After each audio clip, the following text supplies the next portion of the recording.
Tajua kwa jina lako kila goti litapigwa na kukiria kwa Kristo ndiye Bwana. Baba, asante kwa ajili ya siku ya leo. Umetupa Baba wa rehema kwa ajili ya kuwepo nyumbani mwako na kuendelea kujifunza Baba. Neema yako inayofunika eneo hili Baba, na kutufundisha na kutenda mambo makuu tunayoona na macho yetu ya udhihirisho. Baba, iguse nchi yetu. Rais wetu tunayempenda, makamu wa rais, waziri mkuu na mawaziri wote. Iguse Baba wabunge wote, iguse viongozi wote, iguse mikoa yote, iguse wilaya zote. Neno lako Baba itamie kila mwananchi wa Tanzania mmoja mmoja, na Baba ukimuumbia moyo wa upendo Baba wa rehema. Ukiondoa Baba wa rehema zile roho za mawazo mabaya kinyume Baba wa rehema na Watanzania Baba wa rehema wenzao. Baba mweza wa yote, linda mipaka yetu. Na Baba hata katika ulimwengu wa kiroho linda nchi yetu Baba. Shetani aliyetawala ulimwengu wa kiroho Baba, tunambatilisha Baba wa rehema na kuchukua nafasi hiyo Baba wa rehema, tukiwa tayari kufundisha injili ya kweli. Maana injili inaturuhusu tuwaendee wote, wabaya kwa wazuri. Na Baba asante, maana sio sisi tutakaye kwenda bali wewe ndani yetu. Maana hata mtu akiwa ndani ya Kristo sio anaishi bali Kristo anaishi ndani yake. Sema na watu wako tena Baba kupitia kwangu, ukinitumia kama chombo chako. Katika jina la Yesu Kristo naomba, na wote tuseme amen. Amen. Jana nilisema ya kuwa nitaendelea kufundisha maombi mengine. Of course ni kama wiki 3 nimekuwa nikifundisha juu ya maombi. Nilianza kwa kufundisha msingi wa maombi, na hatimaye tukaanza kufundisha mifano ya maombi, na Mungu akitupa kibali na kuanza na maombi ya kwenda kula. Na kwa sababu gani? Tuliona ya kuwa imeandikwa kwenye Biblia mlapo na msali. Tukaona kwa kumbe tuliona kuwa moja kati ya sababu ya maombi, tuliona sababu kuu 3 katika maombi. Sababu ya kwanza tuliona ya kuwa ilikuwa ni kuomba kwa ajili ya ukombozi ya wanadamu, ama kwa ajili ya mapenzi ya Mungu, ambayo ni kuona wote wakifikia toba ya kweli. Ya pili tuliona ya kuwa ilikuwa ni kuomba kwa ajili ya baraka ama mapato. Lakini pia tuliona point ya 3 ya kuwa maombi. Tuliona ya kuwa sababu ya maombi ya 3 ilikuwa ni kwa sababu ya kuagizwa.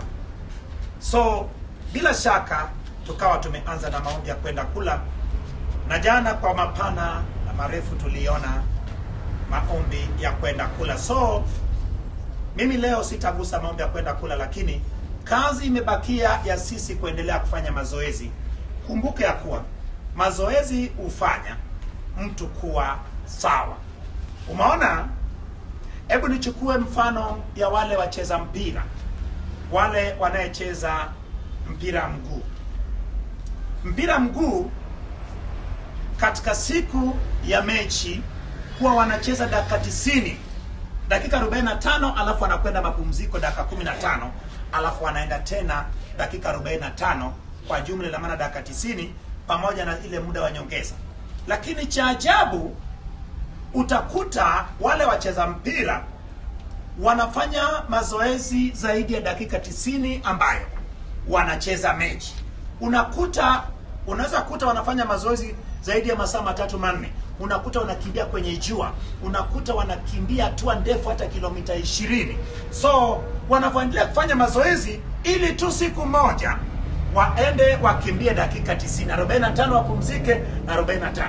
Lakini wana dakika 90 ya mechi utakuta wanakimbia pasipo kupumzika, kwa sababu walishafanya mazoezi. So unahitaji kuyaweka kwenye mazoezi. Wapi? Unaponunua chakula pale, omba katika misingi ambayo Bwana ametufundisha. Umenunua maji, omba. Umenunua jiwisi, omba. Na kimsingi maombi ambayo unaomba mara nyingi kwa siku, maombi ya kwenda kula. So kwenye eneo la maombi ya kwenda kula, funguo hizo umepewa wewe, ama uendelee kuzitumia kwa kufungua, ama waendelee kwa kuzitumia kwa kutofungua. Lakini mimi nadhani hapo nitakuwa naendelea kugusa kwa kuona jinsi watu wanavyofanya mazoezi. Lakini sasa hebu leo niende katika maombi ya rehema. Bila shaka eneo lingine muhimu ni maombi ya rehema. Maombi ya rehema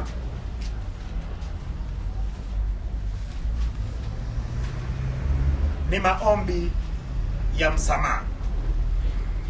Kama unavyojua, wokovu wetu imejengwa katika msingi wa nini? Umejengwa katika msingi wa msamaha. Shetani alimdanganya mwanadamu na kumfanya mwanadamu amwasi Mungu. Kama alivyomwasi Mungu na kutolewa mbele za Mungu, ndivyo na mwanadamu dhambi ikamtoa, ikampeleka mbali na Mungu. Lakini Mungu akafanya njia. Tunaona mara ya kwanza kwenye Biblia, ile kitabu cha Mwanzo sura ya 2, Mungu anamwambia mwanadamu ya kuwa utakula katika miti yote kasoro mti mmoja ambao ni ya mema na mabaya. Na Mungu akimwambia kuwa hakika ukila hakika utakufa. Lakini ni kweli Adam alikula, na alivyokula kilichofuata ni mauti iliingia. Lakini haikuwa mauti tu ya kimwili, ilikuwa ni mauti ya kiroho pia. So mtu wa Mungu kwa mapenzi aliyekuwa nayo kwetu akafanya njia ya kuweza kumfikia tena. Ilikuwa ni kupitia kumleta mwanawe wa pekee Kristo Yesu, ili kila anayemwamini asipotee bali afikie toba ya kweli. Sasa watu wa Mungu, kupitia Kristo sisi tunapata kumfikia Mungu. Yesu akasema hakuna anayeweza kumwendea Baba pasipo kupitia kwangu. Akasema yeye ni njia ya kweli na uzima. Sasa watu wa Mungu, ushirikiano wetu na Mungu, moja kati ya njia ni kupitia maombi, kupitia kufunga, kupitia kusoma Biblia. Na tunasema na Mungu kupitia maombi. So hiyo inafanya sasa maombi iwe ni nini? Maombi iwe ni kusema na Mungu. Bwana Yesu asifiwe. Sasa watu wa Mungu, yawezekana mtu ameokoka lakini bado katika uchanga wake akaendelea kufanya nini? Akaendelea kutenda dhambi. Lakini hiyo haiondoi nini? Haiondoi wokovu wake. Lakini kumbuka, mtu anapokuwa kiroho alafu mtu huyu anaendelea kung'ang'ania kutenda dhambi, bila shaka hiyo inafanya jina lake ifutwe kwenye kitabu cha uzima na kuandikwa kwenye kitabu cha nini? Cha mauti. Tumeona kwenye kitabu cha Kutoka sura ile ya 33, Musa anaongea na Mungu, anamwambia Mungu, watu hawa wametenda dhambi, wameabudu miungu mingine. Lakini Bwana, kama hautawasamehe basi ufute jina langu kwenye kitabu cha nini? Cha uzima, ama kitabu chako. Mungu akamwambia Musa ya kuwa hapana, wanayetenda mema mimi siwafuti majina yao. Lakini wanayefanya nini ambao Mungu alimwambia Musa na wafuta? Wanaye muasi ama wanayemtenda dhambi. So yawezekana ukaendelea kukua, ukakuwa kiroho, ukajua vizuri sana ni lipi unayepaswa kufanya na lipi usiyopaswa kufanya, lakini ukaendelea kudumu katika kutenda dhambi na ukakuta jina lako linafutwa. Lakini kwa wale ambayo ni wachanga, wanayempenda Mungu, ni vizuri kukaa katika toba. Maana kama unavyojua, sio tu kwa ajili yetu, kwa ajili ya ndugu zetu. Ndio maana unapoomba toba ama unaomba rehema, kumbuka yawezekana wewe hujatenda mabaya. Kwa sasa hivi unaishi maisha matakatifu, lakini wale ndugu zako wana mahusiano na wewe. Wale ndugu zako wao wana mahusiano na wewe, maana unahitaji wewe ndio uwe njia ya wao kuwaleta kwa Mungu. Ni vizuri ukiomba msamaha kwa ajili ya ndugu zako, familia yako, ukoo wako, nyumba yako, majirani zako, wale wanayekaa katika eneo lako, wale wanayekaa katika mkoa wako, wale wa nchi yako, wale wote duniani. Maana kinachofanyika ni nini? Watu wa Mungu, Mungu ni pendo na apenda watu. Mapenzi ya Mungu Baba ni kuona wote wakifikia toba ya kweli, hata moja potee. Na sisi kama wana agizo kuu. Kwa nini sisi kanisa letu linaitwa agizo kuu? Kanisa letu iko katika misingi ile ya kile ambacho Yesu aliwaagiza wanafunzi wake waliokuwepo kwa wakati huo na wanafunzi wake wengine wote wa siku zote. Agizo lake ilikuwa ni enendeni ulimwenguni kote, mkawafanye kuwa wanafunzi wangu, mkiwabatiza kwa jina la Baba, Mwana na Roho Mtakatifu, na mkiwafundisha kuyashika yote niliyowaagiza. Sasa umeona, sasa tuliagizwa na Yesu ya kuwa lazima tuombe msamaha. Lakini tuende tuone ya kuwa, je, katika ile maombi Yesu alifundisha wanafunzi wake, Luka sura ya 11 kuanzia mstari wa 1, na katika ile hotuba ya mlimani Mathayo sura ya 6 kuanzia mstari wa 9 mpaka 14. Tuzisome alafu tuone msingi huo, alafu tuone ya kuwa, je, Yesu alisema nini katika mafundisho ya kipengele kile cha mambo muhimu katika maombi. Alisema nini juu ya msamaha? Maana of course moja kati ya maombi muhimu ni maombi ya msamaha. Msamaha kwa ajili yetu, msamaha kwa ajili ya taifa letu, msamaha kwa ajili ya ndugu zetu, wana familia yetu, wana koo zetu, hata wale wanayekuzunguka, wana mtaa wako. Ni lini umeomba msamaha kwa ajili ya wana mtaa wako, wana eneo naye kaa? Unaweza ukasema kwa mbona watoto hawajakaa vizuri kwenye eneo langu, watoto wanavuta bangi. Ni lini umeomba msamaha kwa ajili yao? Ni lini umeomba msamaha kwa ajili ya wazazi wao? Ni lini umeomba msamaha kwa ajili ya waanzilishi wa mtaa wako? Ni lini umeomba msamaha kwa ajili yao? Tumeona kwenye Biblia watu kama wakina Nehemia akasema tumetenda maovu. Tunao uso wa nini? Wa aibu. Danieli anaomba msamaha.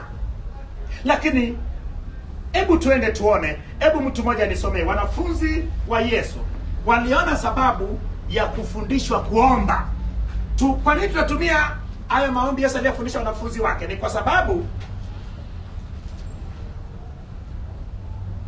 duniani kote sala ya Baba yetu wa mbinguni watu wamekuwa kiomba sana.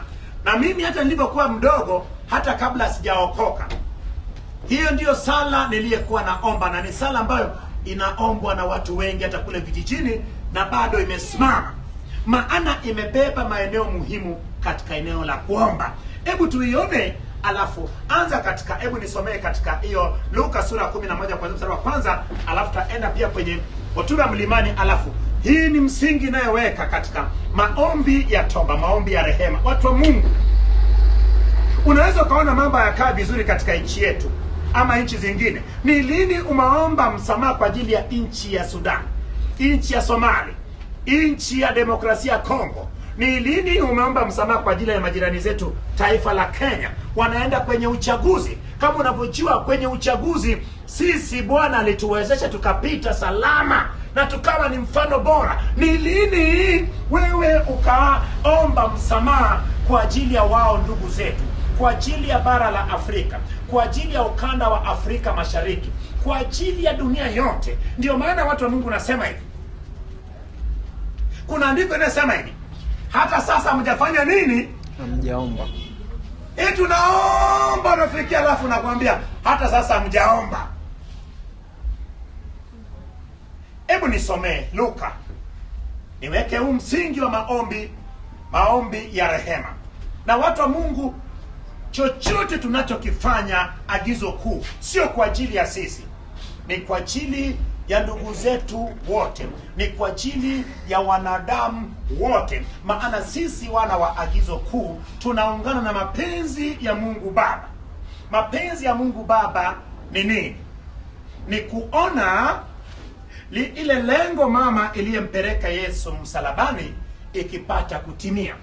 Maana imeandikwa, Mungu akaupenda ulimwengu ama dunia hata akautoa mwanae wa pekee, ili nini? Kila muamini asipotee. Kila amini asipotee. Mbona wewe unataka wale wabaya wapotee? Wewe unasaidia shetani kuwashusha kule katika dhambi zao.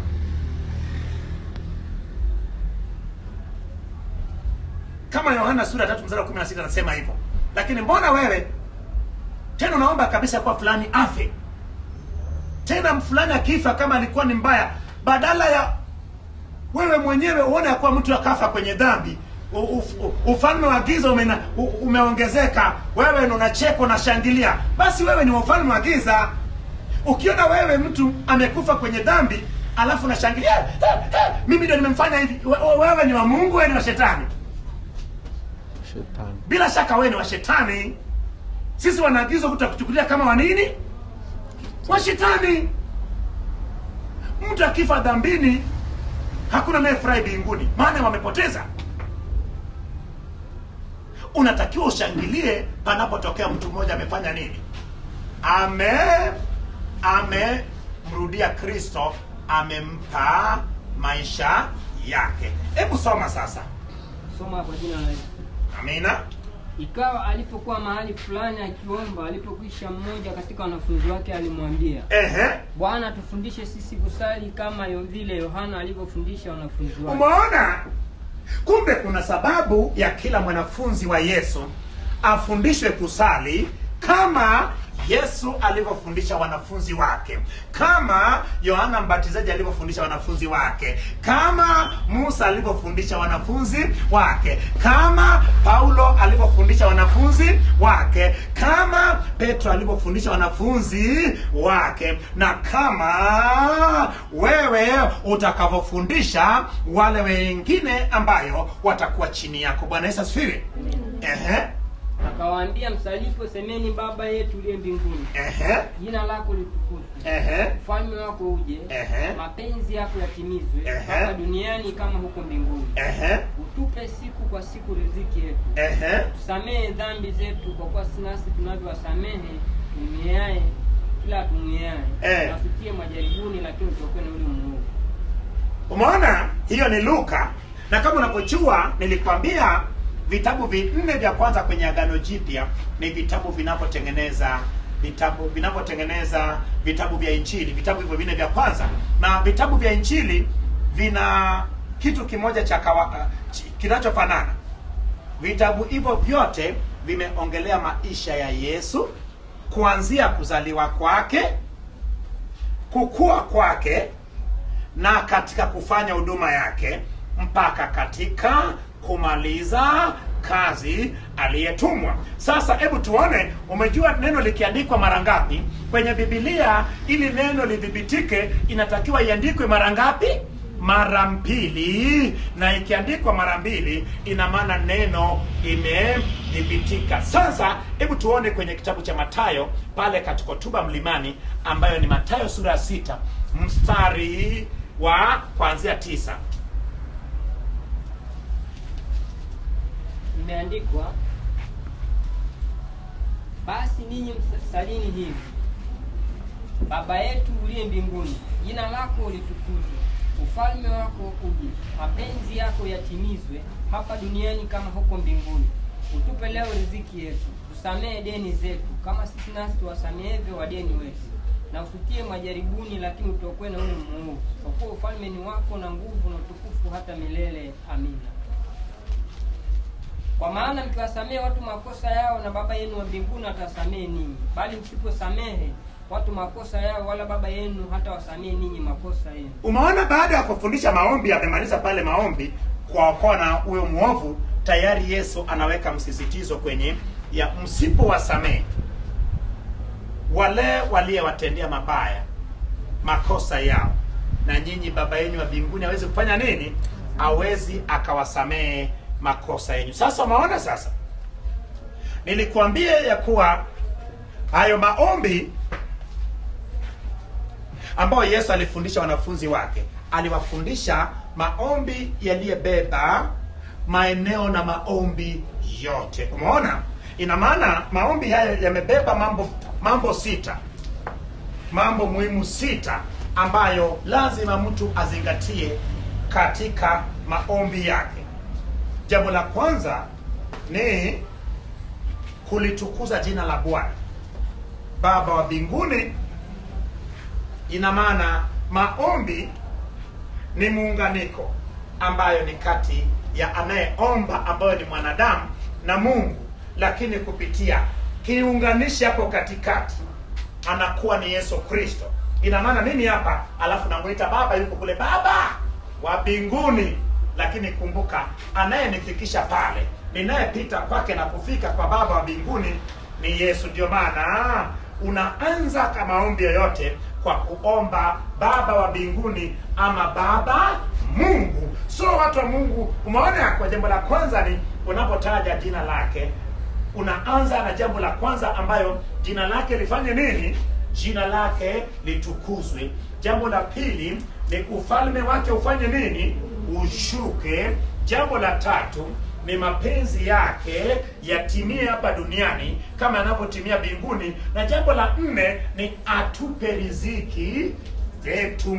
Jambo la tano ni atusamehe makosa yetu kama nasi tunavyofanya nini? Tunavyowasamehe wale waliyefanya nini? Waliyetutendea mabaya. Na jambo la mwisho ni atuokoe na yule mwovu. So katika haya mambo sita, jambo linalohusu msamaha ambayo tunapitia sasa, mfano wa maombi ya msamaha ni imetajwa katika hayo mambo sita, na ni jambo la tano katika yale mambo sita muhimu. La kwanza ni jina la Bwana litukuzwe. La pili ni ufalme wake ushuke. La tatu ni mapenzi yake yatimie hapa duniani kama anavyotimia mbinguni. Na la nne ni atupe riziki. Na ya tano ni atusamee maovu yetu kama tunavyosamehe. Ina maana katika Agano Jipya liko jambo moja tu ambayo tunaweza tukasema ni kipimo kile unachopimia ndicho takachopimiwa. Ni jambo ambayo inaweza ikasemwa ya kuwa kiatu kwa kiatu, jino kwa jino, mkono kwa mkono, mguu kwa mguu, jicho kwa jicho, chibuo kwa chibuo. Lipo jambo moja. Ni jambo gani? Ni jambo la msamaha. Ndio maana utusamee makosa yetu kama nasi tunavyowasamehe. Ina maana nimemsamehe robo na mimi unisamehe robo, nimemsamehe nusu na mimi unisamehe nusu, nimemsamehe kipimo kimejaa na wewe unisamehe kipimo kimefanya nini? Kimejaa. Ndio maana katika haya mambo sita ipo jambo moja ambayo kipimo kile unachopimia wengine ndicho unachopimiwa wewe. Ndio maana akusamehe maovu yako, lakini kama ninapowasamehe wengine. Umeona sasa, Mungu alianza kuweka misingi hii ya sisi kuwasamehe wengine na kusamehe kwa kutulazimisha tuwaendee wale ambao tuliwaona, tuliambiwaga tulipookoka ya kuwa ndio wabaya wetu. Yule shangazi, yule mama mdogo, yule mama mzazi, yule shemeji, yule mwanakijiji mwenzako, yule mwanamtaa mwenzako, uliyeambiwa ni mchawi, uliyemuhisi ni mchawi, huyo unahitaji kumwendea, unahitaji kumpenda na kumtakia mema. Bwana Yesu asifiwe. Na watu wengi tuliona tumeona matokeo mazuri. Nasema hivi, if at all you can't forgive anybody, don't expect God to forgive you. Don't cheat yourself. Even if you are a bishop, even if you are a senior pastor, even if you are a senior Christian, you are deceiving yourself unless otherwise. That is what the good news is teaching us. You have to forgive others. And the amount that you will forgive, that is what will be given to you. If you give halfly, you will be given halfly. If you give it fully, then definitely fully you will be given. Nasema ya kuwa wewe asikudanganye mtu. Hata mimi nayesimama hapa kwenye madhabahu hii nikifundisha, kama nitashindwa kumsamehe mtu mwingine kipimo hicho, kwa nini Wakristo wanapoteza mwelekeo muda mrefu? Muda sio mrefu unakuta mtu anaendelea vizuri, hatimaye muda sio mrefu ameshapoteza mwelekeo. Ni kwa sababu ipo sehemu ndogo tu inayowapiga chenga. Ni hiyo sehemu. Sehemu gani? Sehemu ya injili ya kweli. Injili ya kweli inasema ya kuwa usishindane na mtu muovu, wala usilipe mabaya kwa mabaya, lipa mabaya kwa mema. Amekupiga shavu la kushoto, mgeuzie na kulia. Amekulazimisha mwendo wa maili moja, nenda naye maili mbili. Na yule mbaya wako, yule mbaya wako, adui wako, Yesu anasema kuwa wapendeni maadui zenu, waombeni mema. Waombeni mema mabaya. Hii iko tofauti gani kati ya kuombea mtu mema na mabaya? Mema ama mabaya? Unapoomba kinyume na mtu, umuombei mema. Umeona kumbe Yesu mwenyewe kwa kufundisha wanafunzi wake katika ile hotuba ya mlimani, ni mafundisho kwa ajili ya wanafunzi wa Yesu kama sisi. Akasema ya kuwa umpende adui wako, alafu umuombee mema. Mema ni aishi maisha marefu. Mema ni asikose chakula. Mema ni asiumwe. Lakini wewe kila siku unamuombea afe. Watu wa Mungu tuliombea watu wengi sana wafe. Nasema hivi,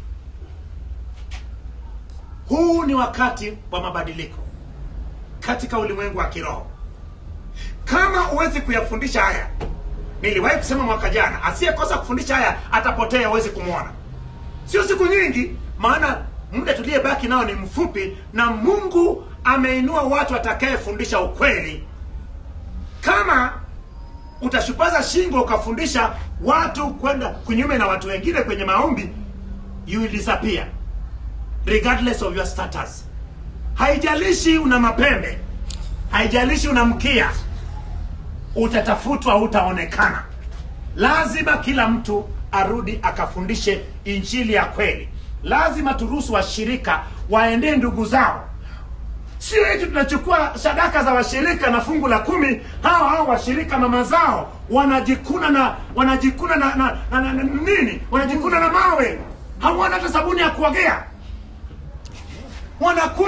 Wanakunywa chai sio kuwa na sukari. Wanakwenda kuokota moto. Wewe uko hapa Dar es Salaam,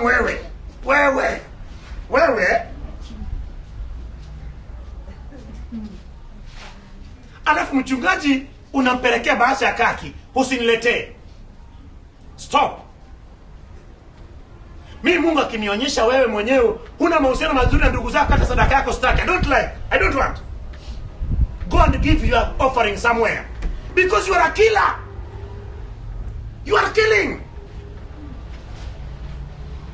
How can you love me as your bishop, yet you don't love your mother who carried you for 9 months? How can you tell me that you love me?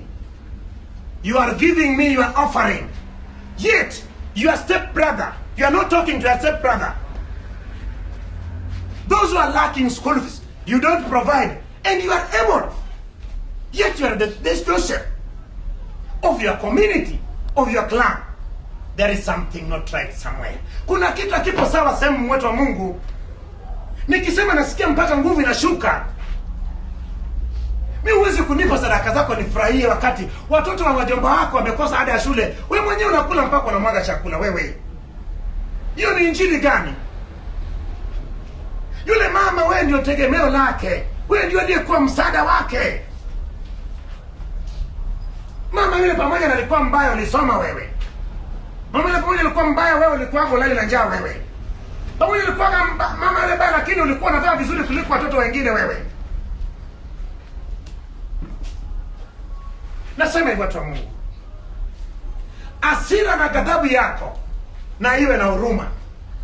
Yakobo akasema kuwa siwezi kuungana na Simeoni na Lawi, maana hasira yao haikuwa na nini? Na huruma. Hasira yako haina huruma. Yule kaka yako ambao mmenyenya nao ziwa moja, yule kaka yako mliyekuwa mnacheza nao pamoja, wewe, wale wana kijiji ambao walikuwa wanawasaidia, leo hii umeokoka, mchungaji wako na kanisa lako imekutenganisha na wao. Huu sio wakati wa kutenganishwa na ndugu zetu. Huu ni wakati wa kuwaendea ndugu zetu. Yesu anasema kuwa atakujia wewe. Yesu anasema enendeni. Sema enendeni. Enendeni. Wakina nani? Waende. Nasema hivyo watu wa Mungu, usipoyasikia haya itakulazimu uyasikie kama wengine wanaposikia kutoka mbali. Mwingine yuko Marekani anafuatilia haya, anasikiliza kule, anatamani angekaa hapa na asikilize.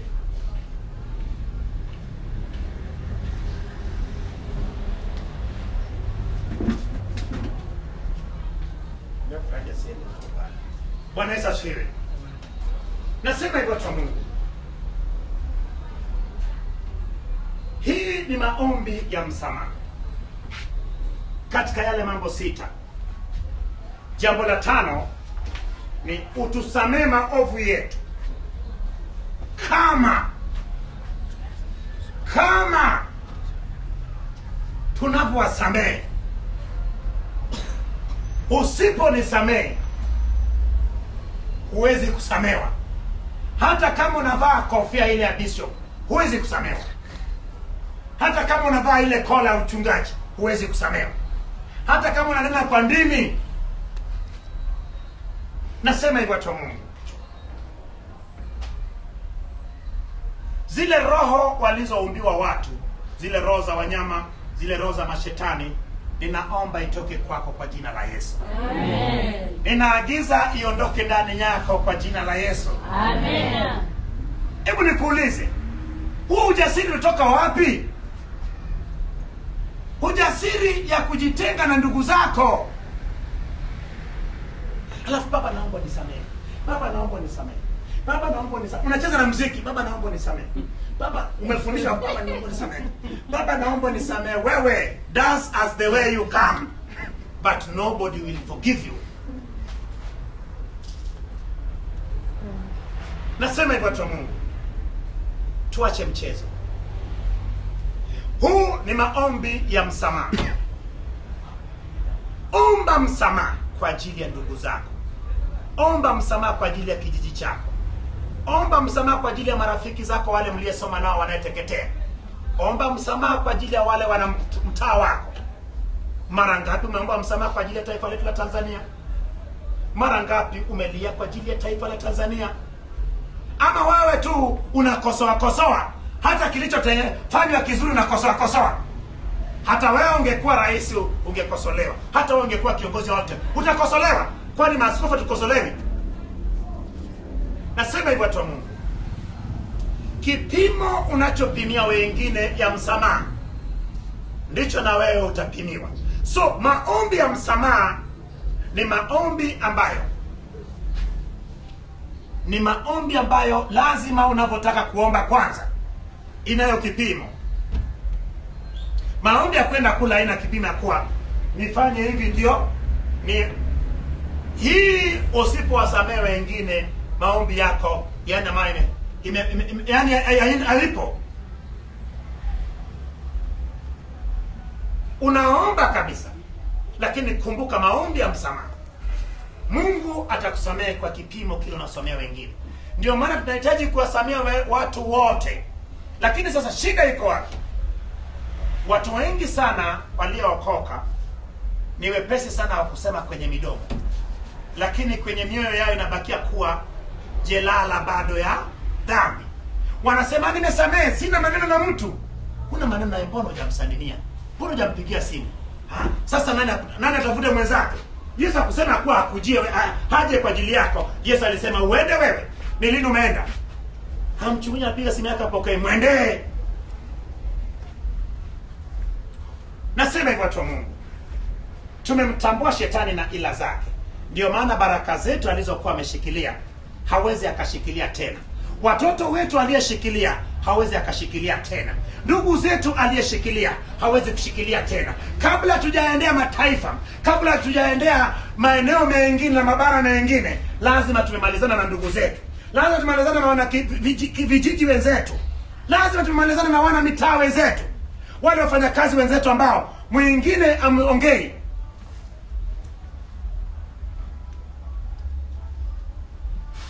Mimi ukisikia nikiomba utashangaa. Nadhani ninaomba sana kwa ajili ya makanisa mengine na watu wengine kuliko ninavyoomba kwa ajili ya Agizo Kuu. Siangalii kuomba kwa ajili yangu. Na ili kuwepo tangu Agano la Kale. Unaposoma ile Isaya 58, je, unapofunga ipi iliyo toba ama mfungo wa kweli? Swaumu ya kweli ni ipi? Je, sio kuwafungua watu nira kila siku? Baba niondoa hii, baba nini? Wewe utoa wewe. Omba kwa ajili ya watu wengine.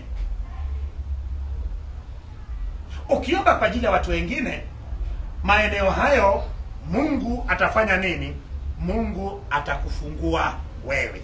Nasema hivyo watu wa Mungu, kabla hatujakwenda moja kwa moja kwenye kuanza kufanya mazoezi ama mfano wa maombi ya msamaha,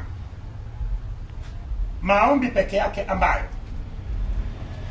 lazima kabla hujaomba ujipime kwanza, kwa ninakwenda nataka nijaziwe kwenye chupa. Lazima useme nilimwekea robo, tarajia kupata nini? Nimemjazia, tarajia kupata ujazo. Nasema hivyo watu wa Mungu, ni maombi ya tofauti na maombi mengine yote, maombi ya msamaha. Nasema hivi, msingi wa wokovu wetu imejengwa katika kusamehe. Baba, ninakuja mbele zako, ninakuomba unisamehe maovu yangu na dhambi zote nilizotenda kujua bila kujua. Baba, futa jina langu kwenye kitabu cha mauti, andika jina langu kwenye kitabu cha uzima. Karibu Bwana Yesu ndani yangu. Na Baba wa rehema, maana imeandikwa, hata mtu akiwa ndani ya Kristo amekuwa kiumbe kipya. Maana ya kale yamepita, sasa yamekuwa mapya. Sio mimi naishi bali Kristo. Umeona sasa? Hata maombi ya kuongoza mtu toba, maombi ya kumpokea Kristo, bila shaka msamaha unakuwepo. Lakini kipimo cha msamaha ni jino kwa jino. Umempa 0.1 unapata 0. Lakini watu wengi sana, mara nyingi sana wanayo imani, mara nyingi sana wana nini, lakini imani inakuwa na desturi yake. Imani ni nini? Imani ni kuwa na uhakika kwa mambo yatarajiwayo na ni bayana ya mambo yasiyoonekana. Lakini pia imani pasipo matendo imefanya nini? Msamaha pasipo matendo ni 0. Nimekusamehe Bwana. Huku namkazia macho.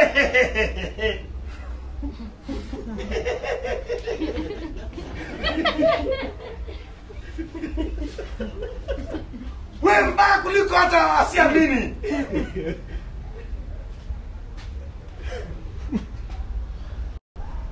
Nasema hivi, tuache kupretend. Uwe mtu ambayo kile ambacho kimekukwaza sema hapo, alafu ondoa. Nasema hivi watu wa Mungu, niona nasema mchungaji, niko tayari kwa ajili ya jambo hilo. Kama uko tayari, ni hata maombi ya kwenda maombi hii na ikatisha wala siendelee nayo. Maana kama uko tayari, maana kabla sijaendelea mimi nitaishia hapa, lakini naenda nakupa nafasi, nenda ukagawe, nenda ukapime kipimo unachotaka,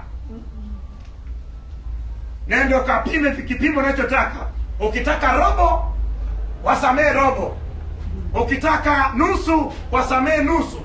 ukitaka robo tatu wasamehe robo tatu, ukitaka iliyejaa na kukamilika wasamehe hivyo. Bwana Yesu asifiwe. Nasema hivyo watu wa Mungu. Mimi nataka nimshukuru Mungu, lakini nitaendelea kesho. Lakini nakupa nafasi, nenda ukaangalia usiku huu ni nani ambayo bado imani yako ijakamilika. Maana imani pasipo matendo imekufa. Msamaha pasipo kuchukua hatua ya kupokea simu zake, ya kurudisha namba yake aliye delete, ya kufungua ile namba yako aliye block. Hasa hivi mmepewa ujuzi kwenye hivi visimu vyenyu vya hivi, unaweza kumblock mtu juu kwa juu. Anapiga simu yani akupati, lakini akichukua namba nyingine akipiga unapata. Wale ulio wa block, kafungue namba zao na line zao.